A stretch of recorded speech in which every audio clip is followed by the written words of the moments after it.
श्री ज्ञानेश्वरी अध्याय 10वा विभूती योग. श्री गणेशाय नमहा.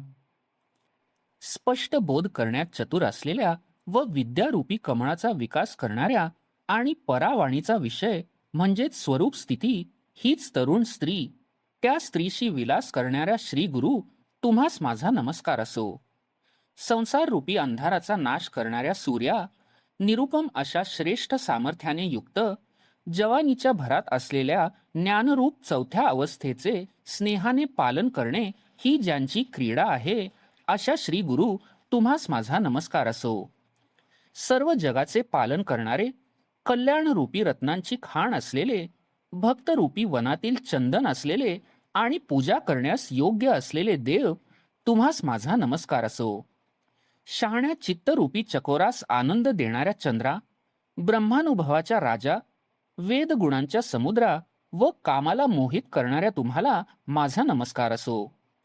शुद्ध भावाने भजन करण्यास योग्य असणारे, संसाररूपी हत्तीच्या गंडस्थळाचा नाश करणारे, विश्वाच्या उत्पत्तीचे स्थान असणारे श्री गुरुराया, तुम्हाला माझा नमस्कार असो. तुमची कृपा हात जेथे गणेश, तो जेव्हा आपले सामर्थ्य देतो तेव्हा सर्व विद्यांमध्ये बालकाचा देखील प्रवेश होतो. आपण जे श्री गुरुदेव त्या आपली उदारवाणी जेव्हा भिवू नकोस असे आश्वासन देते, तेव्हा शांतादी नवरसरूपी दिव्यांचा ठाव लागतो. महाराज, आपले प्रेम हीच सरस्वती. तिने जर मुक्याचा अंगीकार केला तर तो पैजेने बृहस्पती बरोबर वादविवाद करतो. ज्याच्यावर आपली कृपा दृष्टी पडते अथवा आपला वरदहस्त ज्याच्या मस्तकावर ठेवला जातो तो जीवच असतो, परंतु तो शिवाच्या बरोबरीला येतो. एवढ्या सर्व गोष्टी ज्या सामर्थ्याने होतात त्याचे मी कोणत्या विशेष बोलण्याने वर्णन करू. सूर्याचे शरीर चकाकीत दिसावे म्हणून त्यास लोखंडाच्या आरशाप्रमाणे घासण्याची आवश्यकता आहे का? कल्पतरूला फलद्रूप होण्यास मोहोर कशाला फुटावयास पाहिजे? क्षीर समुद्राला कशाने पाहुणचार करावा? त्याचप्रमाणे कोणत्या वासाच्या योगाने कापराला सुगंधित करावे? चंदनाला कशाची उटी लावावी? अमृताचे पक्वान्न कसे तयार करावे? आकाशावर मांडव घालणे शक्य आहे का? त्याचप्रमाणे श्री गुरूंच्या मोठेपणाचे आकलन करणारे साधन कुठे आहे? हे लक्षात घेऊन मी निमूटपणाने त्यांना नमस्कार केला. जर बुद्धीच्या संपन्नतेवर समर्थ श्री गुरुचे यथार्थ वर्णन करू म्हणेन तर ते माझे करणे मोत्यांना चकाकी येण्याकरिता अभ्रकाचे पूट देण्यासारखे होईल. बावनकशी सोन्याला ज्याप्रमाणे चांदीचा मुलामा द्यावा त्याप्रमाणे मी केलेल्या स्तुतीच्या भाषणाचा प्रकार होणार आहे. म्हणून यापुढे काही न बोलता आपल्या पायावर मस्तक ठेवावे हेच बरे. नंतर ज्ञानेश्वर महाराज म्हणाले, अहो स्वामी, चांगल्या प्रेमाने ज्ञानेश्वर आमचा आहे या भावनेने तुम्ही माझ्याकडे पाहिले. त्यामुळे कृष्णार्जुन संवाद रूपी गंगा यमुनांच्या संगमाच्या प्रयागावर मी वड झालो. मागे दूध दे अशी विनंती केल्यावर सर्वच क्षीर समुद्राची वाटी करून शंकराने उपमन्यूच्या पुढे जशी ठेवली, किंवा वैकुंठाधीश प्रभूने रुसलेला ध्रुव त्याची आढळपदाचा खाऊ देऊन कौतुकाने समजूत घातली, त्याप्रमाणे गीता, जी ब्रह्मविद्येचा राजा आहे व सर्व शास्त्रांचे विश्रांती स्थान आहे, ती भगवद्गीता मी प्राकृत ओवी छंदात गावी असे श्री गुरुनेच केले. शब्दरूपी अरण्यामध्ये वाटेल तितके भटकले असता त्या वाचारूप वृक्षास विचाररूप फळे आल्याची गोष्ट कानावर येत नाही, परंतु ती वाचाच विचारांचा कल्पवृक्ष केली. माझ्या बुद्धीने जे देहाशी एकसारखे तादात्म्य केले होते त्या माझ्या बुद्धीला देह तादात्म्यापासून सोडवून आनंदरूपी खजिन्याची खोली केली आणि माझे मन गीतेच्या अर्थरूपी क्षीर समुद्रात महाविष्णू झाले. त्याप्रमाणे श्री गुरूंच्या एक एक लीला आहेत. त्या अनंत असल्यामुळे त्यांचे वर्णन करण्याचे मला कसे कळेल? असे असूनही बेडरपणाने जो काही मी अनुवाद केला तो महाराज सहन करा. एवढा वेळ आपल्या कृपेच्या प्रसादाने मी भगवद्गीतेचा पहिला भाग विनोदाने ओवीच्या छंदात वर्णन केला. पहिल्या अध्यायामध्ये अर्जुनाचा खेद सांगितला, दुसऱ्यामध्ये स्पष्ट निष्काम कर्मयोग सांगितला परंतु ज्ञानयोग आणि बुद्धियोग यांच्यात काय फरक आहे तो दाखवून सांगितला. तिसऱ्यात केवळ कर्मयोग सांगितला. तोच कर्मयोग चौथ्यात ज्ञानासह सांगितला आणि पाचव्यात गूढ रीतीने अष्टांग योग सांगितला. ज्याच्या योगाने जीवात्म्याचे ऐक्य होते तेच योगाचे तत्व आसनापासून प्रारंभ करून समाधीपर्यंत स्पष्ट तऱ्हेने सहाव्यात उघड केले. त्याचप्रमाणे योग सिद्ध झालेल्याची स्थिती आणि योगाचे आचरण करीत असता मध्येच मरण आलेल्यास जी गती प्राप्त होते तो सर्व विचार 6व्या अध्यायात सांगितला. त्यानंतर 7व्या अध्यायात आरंभी कार्य कारण अशा 2 प्रकारांनी प्रकृतीचे रूप सांगून भगवंताला भजणारे जे 4 प्रकारचे भक्त त्यांचे वर्णन केले. नंतर 7व्या अध्यायात शेवटी सांगितलेल्या 7 वाक्यासंबंधी 8व्याच्या आरंभी अर्जुनाने विचारलेल्या 7 प्रश्नांची उत्तरे देऊन प्रयाण सिद्धीचा प्रकार सांगितला. अशा रीतीने सर्व 7 प्रश्नांची उत्तरे देऊन 8व्या अध्यायात ते प्रश्न संपविले. आता असंख्यात असलेल्या वेदांमध्ये जेवढा म्हणून मतलब प्राप्त होतो तेवढा सर्व 1 लक्ष ग्रंथ असलेल्या महाभारतामध्ये सापडतो. आता भारताच्या 18 पर्वांमध्ये जो काही अभिप्राय आहे तो कृष्णार्जुनांच्या संवादामध्ये गीतेत प्राप्त होतो आणि गीतेच्या 700 श्लोकांमध्ये जो अभिप्राय आहे तो एकट्या 9व्या अध्यायात आहे. म्हणून 9व्या अध्यायातील मतलब पूर्ण झाला असे दाखविणारा लेखन सीमेचा शिक्का त्यावर एकदम द्यावयास भ्यालेला जो मी तो 9व्या अध्यायातील अभिप्राय पूर्णपणे सांगितला असा व्यर्थ अभिमान कशाकरिता धरू. गूळ, साखर व राब यांचे आकार जरी एकाच रसाचे झाले आहेत परंतु त्यामध्ये गोडीचे स्वाद जसे वेगवेगळे आहेत त्याप्रमाणे 18 अध्याय हे एकाच गीतेचे आहेत व त्यामध्ये एकाच ब्रह्मरसाचे वर्णन आहे, परंतु त्यांच्या परिणामाकडे पाहिले तर ते वेगवेगळे आहेत. काही अध्याय अधिष्ठान ब्रह्मस्वरूपाला जाणून त्याचे वर्णन करतात. काही अध्याय त्या ठिकाणीच तू ब्रह्म आहेस अशी जाणीव करून देतात. काही अध्याय जाणावयास गेले असता जाणण्याच्या धर्मासह जाणणारा हरपून जातो म्हणजेच ब्रह्मरूप होतो. असे हे गीतेचे अध्याय आहेत. परंतु 9वा अध्याय शब्दाने सांगण्याच्या पलीकडचा आहे. तो देखील मी स्पष्ट करून सांगितला. महाराज, ही सर्व शक्ती आपलीच आहे. वशिष्ठ ऋषींच्या काठीने सूर्याप्रमाणे प्रकाश केला. विश्वामित्राने या जगाहून वेगळे जगच निर्माण केले. नळ वानराने दगड पाण्यावर टाकून समुद्रावरून सैन्य पार उतरवून नेले. मारुतीने आकाशात असलेल्या सूर्यास पकडले. अगस्तीने एका घोटातच समुद्र प्राशन केला. त्याप्रमाणे मी जो अजाण त्या माझ्याकडून बोलण्याच्या पलीकडे असलेला 9व्या अध्यायाचा अभिप्राय तुम्हीच बोलविला.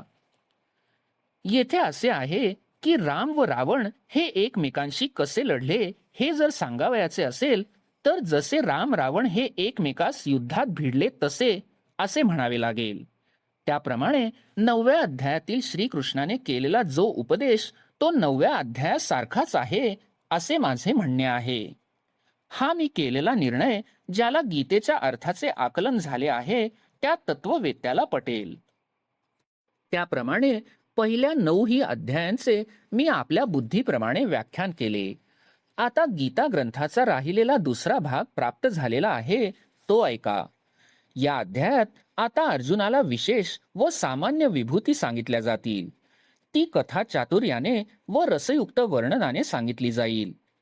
मराठी भाषेतील सौंदर्याने शांत रस शृंगार रसाला जिंकील व ओव्या तर अलंकार शास्त्राला भूषण होतील. मूळ संस्कृत गीता ग्रंथावर माझी असणारी मराठी टीका जर चांगली वाचली आणि योग्य रीतीने दोन्हींचा अभिप्राय जर चांगला पटला तर कोणता ग्रंथ मूळ आहे हे कळणार नाही.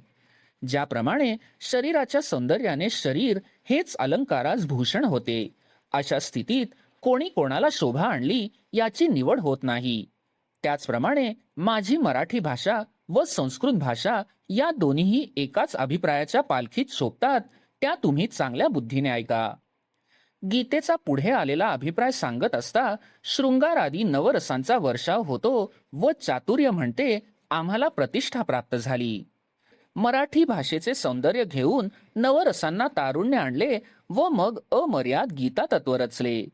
याप्रमाणे संपूर्ण जगाचे श्रेष्ठ गुरु असलेले व शहाण्यांच्या चित्ताला आश्चर्यभूत असणारे असे जे यादवातील श्रेष्ठ श्रीकृष्ण ते काय म्हणाले ते ऐका. ते म्हणाले, अर्जुना, तू सर्व गोष्टींनी अंतःकरणाचा धड आहेस. आम्ही पूर्वी जे व्याख्यान केले त्यामुळे तुझे लक्ष किती आहे हेच आजमावून पाहिले. त्यात ते अपुरे नाही तर चांगले पूर्ण आहे असे आढळून आले. ज्याप्रमाणे घागरीत थोडेसे पाणी घालावे व ते गळाले नाही तर आणखी जास्त भरावे, त्याप्रमाणे तू ऐकावे म्हणून सांगितले तेव्हा तुला आणखी ऐकवावे असेच वाटू लागले. एखाद्या अकस्मात आलेल्या मनुष्यावर आपले सर्वस्व सोपवावे व तो प्रामाणिक आहे असे आढळून आले तर त्यालाच खजिनदार करावा, त्याप्रमाणे आम्ही तुला सांगितलेले तू लक्षपूर्वक ऐकतोस अशी आमची खात्री झाल्यामुळे तू आता आमचे राहण्याचे ठिकाण झाला आहेस. याप्रमाणे सर्वांचे प्रभू श्रीकृष्ण अर्जुनाला एवढ्या योग्यतेचा पाहून त्याच्याबरोबर प्रेमाने बोलावयास लागले. ज्याप्रमाणे डोंगर पाहून मेघांची दाट फळी येते त्याप्रमाणे मोठ्या प्रेमभराने कृपाळूंचे राजे श्रीकृष्ण म्हणाले, अजानुबाहू अर्जुना, सांगितलेलाच मतलब आम्ही पुन्हा सांगतो तो ऐक. प्रत्येक वर्षाला शेताची पेरणी करावी आणि जर ते पिकेल तर त्याची मशागत करण्याचा कंटाळा करू नये, कारण त्यामुळे पिकाची निष्पत्ती अधिकाधिक झालेली दिसते. ज्या सोन्याला वारंवार क्षाराची पुटे दिली असता त्याचा कस अधिकाधिक वाढत जातो ते सोने शुद्ध करावेसेच वाटते. त्याप्रमाणे येथेही आहे. या सांगण्यात तुझ्यावर मुळीच उपकाराचे ओझे नाही, कारण आम्ही आपल्या स्वार्थासाठी बोलत आहोत. मुलाला दागिने घालतात पण ते मूल त्याप्रमाणे दागिन्यांना जाणते का? दागिन्यांनी मुलाला आलेल्या शोभेचा आनंद आईने आपल्या दृष्टीने भोगावयाचा असतो. त्याप्रमाणे तुझे सर्व हित जसजसे तुला समजेल तसतसा आमचा आनंद दुप्पट होतो अशी वस्तुस्थिती आहे. आता हे अलंकारिक बोलणे राहू दे. तुझ्यावर माझे उघड प्रेम आहे म्हणून तुझ्याशी बोलताना तृप्तीचा शेवट होत नाही. आम्हाला एवढ्याकरिता तेच तेच फिरून तुझ्याशी बोलावे लागते. तू मनापासून लक्ष दे. मर्मज्ञ अर्जुना, माझे श्रेष्ठ बोलणे ऐक. हे आमचे बोलणे म्हणजे ब्रह्मच अक्षरांचा अंगरखा घालून तुला आलिंगन देण्यास आले आहे. अर्जुना, तू मला खरोखर जाणत नाहीस ना? येथे जो मी तुझ्यापुढे उभा आहे तो दिसतो एवढा मर्यादित नसून मी म्हणजे हे विश्वच आहे. या माझ्या स्वरूपी वेदांना बोलता येईना, मन आणि प्राण यांची गती माझ्या स्वरूपी चालेना, सूर्य व चंद्र माझ्या स्वरूपाचे प्रकाशन करू शकले नाहीत. पोटात असलेला गर्भ ज्याप्रमाणे आपल्या आईचे वय जाणत नाही त्याप्रमाणे देवांना माझे ज्ञान होत नाही. ज्याप्रमाणे पाण्यात राहणाऱ्या प्राण्यांना समुद्राचे माप कळत नाही किंवा चिलटास आकाश ओलांडता येत नाही त्याप्रमाणे मोठाल्या ऋषींचे ज्ञान माझी ओळख करू शकत नाही. मी कोण आहे, केवढा आहे, कोणापासून व केव्हा उत्पन्न झालो या गोष्टींचा निर्णय करण्यात किती एक युगे निघून गेली. मोठाले ऋषी आणि हे देव यांना आणि जेवढे म्हणून प्राणी आहेत त्या सर्वांना मीच कारण आहे. म्हणून अर्जुना, मला जाणणे त्यांना कठीण आहे. पर्वतावरून खाली आलेले पाणी जर पुन्हा पर्वतावर चढेल अथवा वाढणारे झाड शेंड्याकडून मुळाकडे येईल तर माझ्यापासून झालेल्या जगाकडून मी जाणला जाईन. अथवा वडाच्या सूक्ष्म अंकुरात जर वडाचे विस्तीर्ण झाड सापडले जाईल, अथवा लाटांमध्ये जर समुद्र साठवला जाईल, अथवा ही पृथ्वी जर परमाणूत सापडली जाईल, असे होईल तरच अर्जुना माझ्यापासून उत्पन्न झालेल्या प्राण्यांना, मोठाल्या ऋषींना अथवा देवांना माझी ओळख होण्याचा लाग आहे. असा जरी मी जाणण्याला कठीण आहे तरी कदाचित जो कोणी बाह्यवृत्ती टाकून सर्व इंद्रियांकडे पाठमोरा होतो, देहादी अनात्म तत्वांकडे जरी त्याची प्रवृत्ती झाली तरी तिथून वेगाने माघारी फिरतो, स्थूल, सूक्ष्म व कारण हे देह मागे टाकून पंचमहाभूतांच्याही माथ्यावर जो चढतो, याप्रमाणे चांगल्या रीतीने त्या ठिकाणी स्थिर राहून शुद्ध आत्मप्रकाशाच्या योगाने आपल्या डोळ्यांनी प्रत्यक्ष माझे जन्मराहित्य जो जाणतो, मी आरंभाच्या पलीकडील म्हणजेच अनादी आहे व सर्व लोकांचा मुख्य ईश्वर आहे, अशा मला जो पुरुष याप्रमाणे जाणतो, तो पुरुष पाषाणांमध्ये परीस जसा श्रेष्ठ किंवा रसात अमृत जसे श्रेष्ठ, त्याप्रमाणे तो मनुष्याच्या आकाराने असलेला माझा श्रेष्ठ अंश आहे असे समज. तो ज्ञानाची चालती मूर्ती आहे. त्याचे अवयव हे सुखाला फुटलेले अंकुर आहेत, परंतु त्याच्या ठिकाणी दिसणारा माणूसपणा हा लोकांच्या दृष्टीला होणारा भ्रम आहे. हिरा जर अकस्मात कापरात सापडला व त्यावर जर पाणी पडले, तर त्या पाण्याकडून तो विरघळल्याशिवाय भिन्न असा बाहेर निराळा दिसणार नाही का? त्याप्रमाणे मनुष्य प्राण्यात जरी तो शरीरधारी दिसला, तरीही त्याच्या ठिकाणी जन्ममृत्यू आदी करून प्रकृती दोषांची गोष्टही माहीत नसते. त्या पुरुषाला आपोआपच पापे टाकून जातात. ज्याप्रमाणे आग लागलेल्या चंदनाच्या झाडाला वेढा घालून असलेले साप सोडून जातात, त्याप्रमाणे मला जो ओळखतो तो संकल्पांकडून टाकला जातो.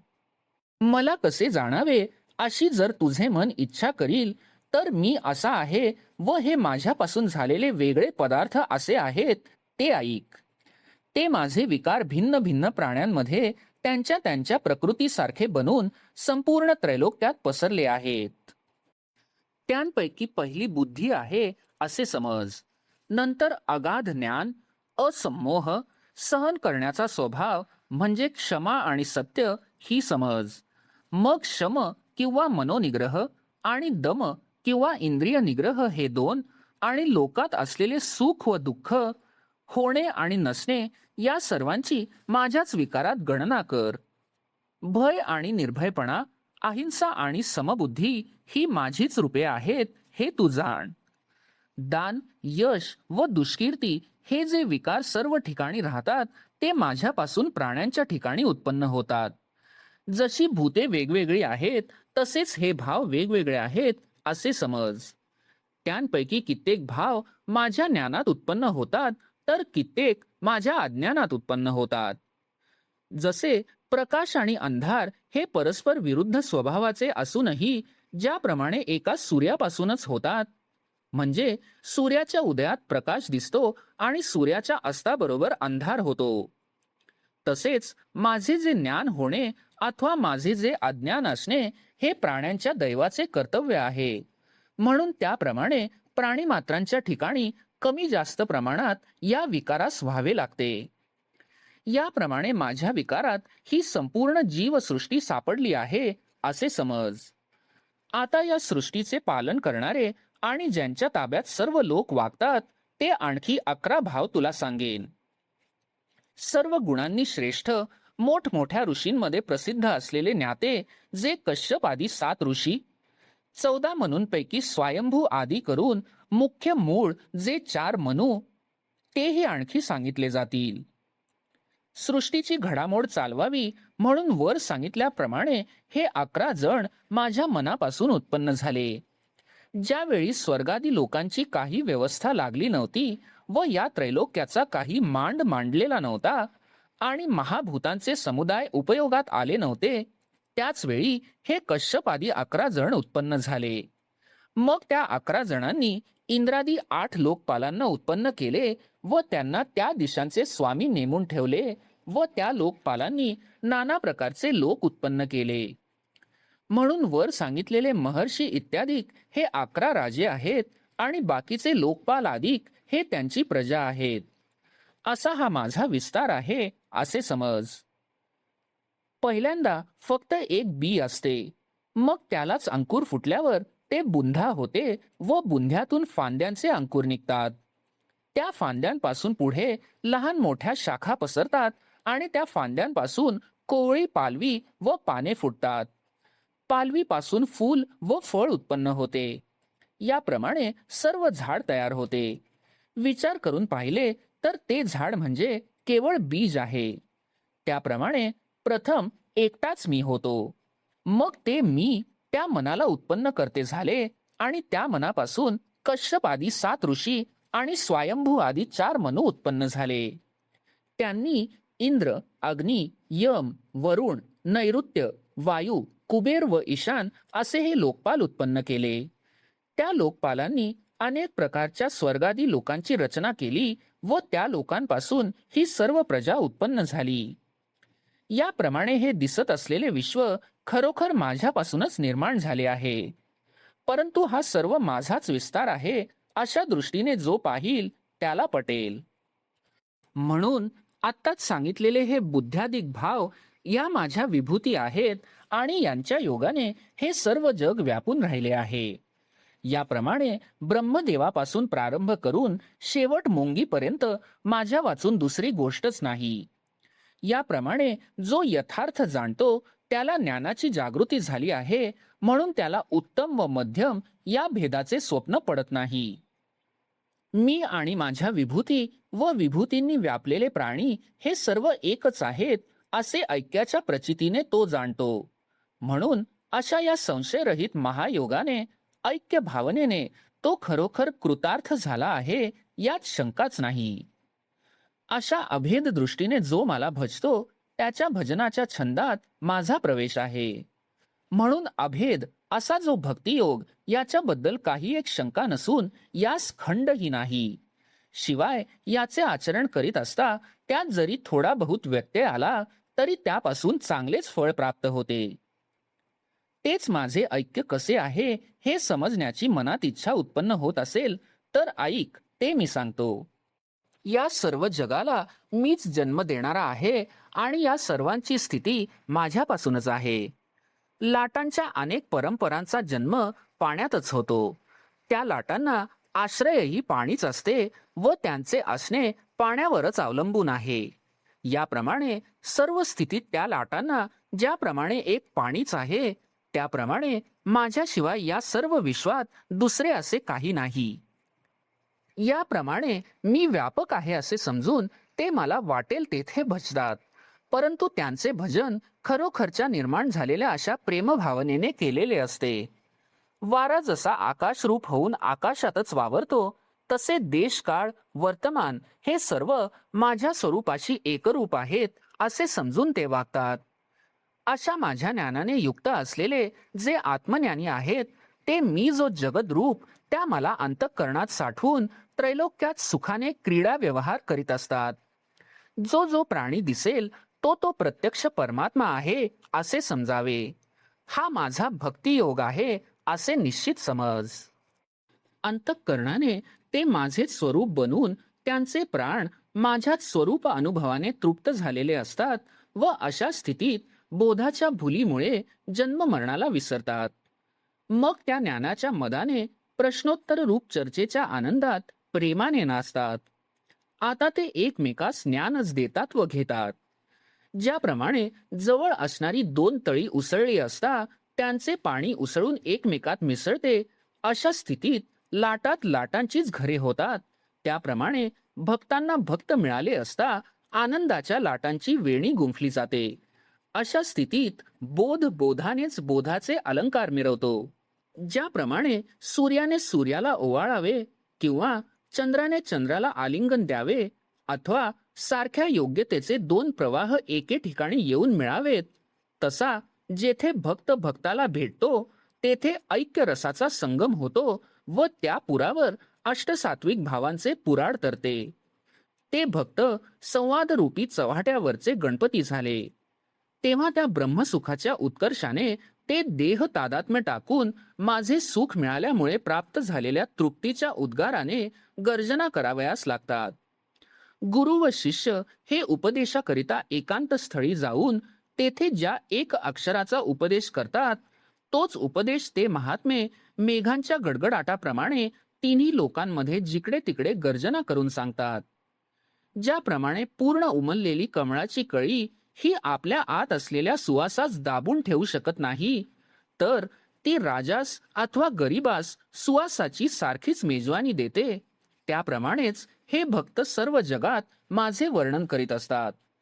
वर्णन करण्याच्या आनंदाने वर्णन करण्याचे विसरतात व त्या विसरामध्ये अंगाने व जीवाने विरतात. याप्रमाणे ज्यांनी माझे पूर्ण सुख आपलेसे करून घेतले आहे त्यांना अशा प्रेमाच्या उत्कर्षात दिवस अथवा रात्र याचे भान राहिलेले नसते. मग त्यांना आम्ही जे काही प्रेम द्यावयाचे तो उत्तम भाग ते आपल्या ठिकाणी आम्ही देण्याच्या अगोदरच कमावून बसलेले असतात. कारण अर्जुना, ते ज्या वाटेने निघाले त्या मार्गाशी स्वर्ग व मोक्ष यांची तुलना केली असता त्या आडवाटा वाटतात. म्हणून त्यांनी जे प्रेम धरले तेच आमचे देणे त्यांनी आपल्या कमाईने मिळवले. अशा रीतीने आमचे काम त्यांनीच केले, पण ते आम्ही दिले असेच त्यांनी जगात प्रसिद्ध केले. आता यानंतर इतके घडून येईल की ते प्रेमसुख अधिक वाढावे आणि त्यावर काळाची दृष्टी पडू नये हे आम्हाला करावे लागते. ज्याप्रमाणे आई ही आपल्या प्रेमाच्या दृष्टीने पांघरूण करून आपल्या आवडत्या मुलाच्या मागे मागे ते मूल खेळत असताना धावते, ते बालक जो जो खेळ दाखवील तो तो खेळ ती आई त्याच्या पुढे सोन्याचा करून ठेवते, त्याचप्रमाणे माझ्या भक्तांच्या उपासनेचा अधिकार मीच वाढवित जातो. उपासनेच्या ज्या स्थितीच्या पोषणाने ते भक्त मला अनायासाने प्राप्त होतील अशा तऱ्हेने पालन करणे मला विशेष आवडते. भक्ताला माझे कौतुक असते व त्याच्या एकनिष्ठेची मला इच्छा असते, कारण की प्रेमळ भक्तांची आमच्या घरी कमतरता आहे.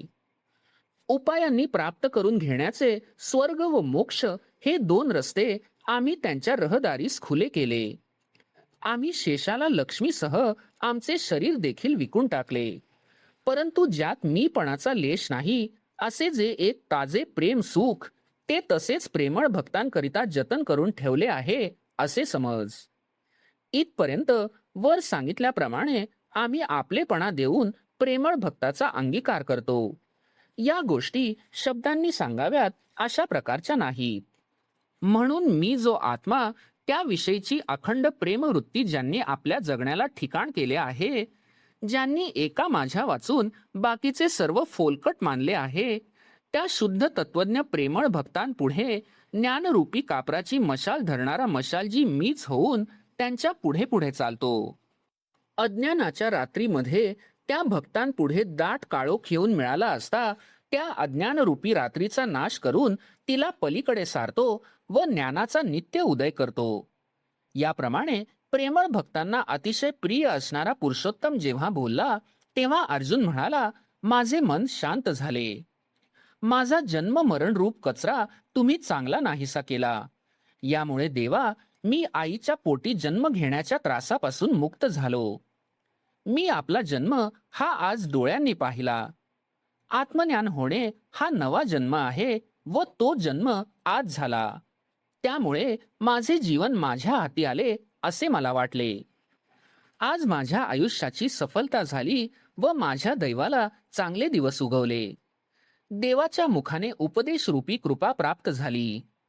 आता या तुझ्या वाक्यरूपी प्रकाशाने आतील अंधार म्हणजे स्वतःला आत्मरूप न समजता जीवस्वरूप समजणे हे अज्ञान व बाहेरील अंधार म्हणजे प्रपंचाला ब्रह्मरूप न पाहता प्रपंच रूप पाहणे हे अज्ञान, हे दोन्ही नाहीसे झाले. म्हणून तुझे स्वरूप यथार्थपणे मी पाहत आहे. श्रीकृष्णा, या पंचमहाभूतांच्या विश्रांतीचे ठिकाण असलेले जे सर्वात श्रेष्ठ ब्रह्म ते तू आहेस. हे जगन्नाथा, तू अतिशय पवित्र आहेस. देवा, तू ब्रह्मादी तिन्ही देवांचे श्रेष्ठ असे आराध्य दैवत आहेस. तू 24 तत्वांपलीकडील 25वे तत्व आहेस. तू अलौकिक तेजस्वी असून प्रकृतीने उत्पन्न केलेल्या पदार्थांपलीकडील आहेस. हे नाथ, तू नित्यसिद्ध आहेस व जन्माधिक धर्मांचा अंमळ तुझ्यावर चालत नाही असा तू आहेस. हे आम्हाला आता कळले आहे. तू या काळरूपी यंत्राचा सूत्रधार आहेस. तू जीवितास आश्रयस्थान आहेस. तू ब्रह्मांड रूपी कढईला आधार आहेस हे मला निश्चित समजले. आणखीही एका प्रकाराने याच अनुभवाचा थोरपणा कळून येतो. मागे मोठमोठ्या ऋषींनी याप्रमाणे तुझे वर्णन केले होते, परंतु त्यांनी सांगितलेल्याचा खरेपणा माझ्या मनाला हा आता पटत आहे. देवा, आपण कृपा केली म्हणून हे होत आहे. एरवी देव ऋषी नारद आमच्याकडे नेहमी येत असत आणि ते देखील अशाच अर्थाची गाणी गात असत, परंतु त्यांचे मर्म आम्हाला समजत नव्हते आणि आम्ही नुसत्या गाण्याचाच आनंद अनुभवित होतो. देवा, आंधळ्यांच्या गावामध्ये सूर्य स्वतः प्रकट झाला तर त्यांना त्याच्या उष्णतेचाच फक्त अनुभव येणार. त्याखेरीज सूर्याच्या प्रकाशाचा त्यांना अनुभव कुठला? एरवी देवर्षी नारदही अध्यात्मपर गाणे गात असताना त्यांच्या गाण्याच्या रागात असणारी वरवरची मधुरता तीच काय ती आमच्या अनुभवाला येत होती. त्या वाचून चित्ताला त्या गाण्यांपैकी दुसरे काही कळत नव्हते. त्याचप्रमाणे असित व देवल या ऋषींच्या तोंडून सुद्धा तुझे स्वरूप असे आहे म्हणून मी ऐकले. परंतु त्या वेळेला माझी बुद्धी विषयरूप विषाने व्यापली होती. विषयरूप विषाचा एवढा मोठा पराक्रम आहे की वस्तुतः गोड असलेला जो परमार्थ तो त्या विषयांच्या योगाने कडू वाटू लागतो व स्वाभाविक कडू असलेले शब्दातिक जे विषय ते प्राण्यांना गोड वाटतात. आणखी दुसऱ्याचे कशाला सांगू? व्यासदेवांनी आपण स्वतः आमच्या राजवाड्यात येऊन नेहमी तुझ्या संपूर्ण स्वरूपाचे वर्णन केले. परंतु त्यांचा तो उपदेश म्हणजे अंधारात पडलेल्या चिंतामणीसारखा होता. तो चिंतामणी नाही अशा समजुतीने जसे त्याविषयी उदास राहावे व नंतर दिवस उजाडल्यावर हा चिंतामणीच आहे म्हणून ओळख पटावी, त्याप्रमाणे व्यासादिकांची भाषणे या माझ्यापाशी ज्ञानरूपी रत्नांच्या खाणी होत्या. परंतु कृष्णा, तू जो सूर्य त्या तुझा उदय न झाल्यामुळे त्यांचा अनादर केला जात होता. आता ती तुझी वाक्यरूपी सूर्याची किरणे माझ्या हृदयावर येऊन पडली आणि मग पूर्वी ऋषींनी जे उपाय सांगितले होते त्या सर्वांचाच अपरिचितपणा नाहीसा झाला. महाराज, त्यांचे वाक्यरूपी ज्ञानबीज माझ्या हृदयरूपी खोल जमिनीत पेरले गेले व त्यावर या आपल्या कृपेचा ओलावा झाला. म्हणून त्यास हे तुम्हा आम्हामधील संवादरूपी फळ प्राप्त झाले. देवा, नारद आदी संतांच्या युक्तिरूपी नद्यांना मी संवादरूपी सुखाचा समुद्र झालो. या जन्मासह पूर्वीच्या सर्व जन्मात मी जी उत्तम पुण्ये केली त्यांच्याकडे माझी कामगिरी शिल्लक राहिली नाही, कारण त्या पुण्यांनी तुझ्यासारखा योग्य सद्गुरू जोडून दिला. एरवी मी वाडवडिलांच्या मुखाने तुझे वर्णन नेहमी कानाने ऐकत होतो, पण तुमची एकाची कृपा झाली नव्हती तेथपर्यंत मला काहीच कळले नाही. ज्या वेळेला दैव अतिशय अनुकूल असते त्या वेळेला हातात घेतलेले सर्व उद्योग नेहमी फलद्रूप होतात. त्याप्रमाणे गुरूंची कृपा झाली म्हणजे ऐकलेले व पढलेले सर्व ज्ञान आपले काम करते. महाराज, माळी झाडांविषयी जीवापाड मेहनत करून जन्म काढतो, परंतु ज्या वेळेला वसंत ऋतू येतो त्याच वेळेला फळांची भेट होते. ज्या वेळेला विषम ज्वराला उतार पडतो त्या वेळेला गोड असलेले पदार्थ गोड लागू लागतात. ज्या वेळेला देहात आरोग्य प्राप्त होते त्याच वेळेला घेतलेले भस्मादिक औषध चांगले परिणामकारक आहे असे ठरते. चैतन्य आपणहून शरीरात स्वतः प्रवेश करते त्याच वेळेला इंद्रिये, वाचा व प्राण ही सर्व असल्याचे सार्थक होते. त्याप्रमाणे अध्ययन केलेली सर्व शास्त्रे किंवा अभ्यास केलेली योगादिक साधने ज्या वेळेला गुरु अनुकूल होतात त्याच वेळेला आपली आहेत असे म्हणता येते. भगवंताचे खरे स्वरूप कळल्याच्या अशा अनुभव मदात निश्चयाच्या संतोषाने नाचत असता अर्जुन म्हणाला, देवा, आपले बोलणे मला पटले. हे मोक्षाच्या मालका श्रीकृष्णा, खरोखर मला निश्चयाने हा अनुभव आलेला आहे की तू देव अथवा दैत्य यांच्या बुद्धींना आकळण्यासारखा नाहीस. देवा, तुझा उपदेश प्रकट होण्याच्या अगोदरच आपल्या शहाणपणानेच तुझे ज्ञान करून घेतो असे कोणी म्हणेल तर तसा जीवबुद्धीच्या सामर्थ्यावर समजला जाण्याजोगा तू कधीही नाहीस. हे माझ्या मनाला आता खात्रीपूर्वक पटले.